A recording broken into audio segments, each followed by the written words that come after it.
দেওঘরে শিবের মাথায় জল ঢালতে এসে ভয়াবহ দুর্ঘটনার কবলে বাস দুর্ঘটনায় ৮ পুণ্যার্থীর মৃত্যু হয়েছে। আহত হয়েছেন অন্ততপক্ষে ২০ জন।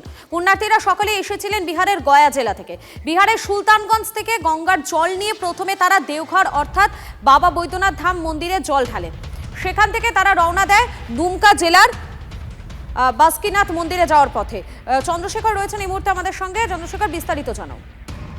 দেখো, বিহারের গয়া জেলা থেকে গতকাল রাত্রে একটি বাস রওনা দেয়। বাসটি প্যাসেঞ্জার বাস ছিল। বাসে অনেক পুণ্যার্থী ছিল এবং পুণ্যার্থীদের সুলতানগঞ্জ থেকে তারা জল নিয়ে এসে প্রথমে বাবা বৈদ্যনাথ ধামে জল ঢালে এবং সেখান থেকে নিয়ম রয়েছে বৈদ্যনাথ ধামে জল ঢাললে বাসুকিনাথেও জল ঢালতে হয়।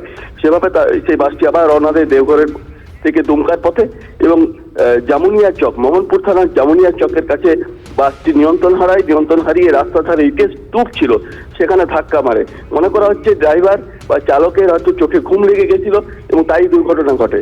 এবং যেহেতু দীর্ঘ পথ পুণ্যার্থীরা ছিলেন, তারা ক্লান্ত ছিলেন, অনেকে ঘুমিয়ে পড়েছিলেন এবং বেশিরভাগই মহিলা ছিলেন এবং তাদের মধ্যে ৮ জনের মৃত্যু হয়েছে, যাদের বেশিরভাগই মহিলা, এবং আহত হয়েছেন কমপক্ষে ২০ থেকে ২৫ জন।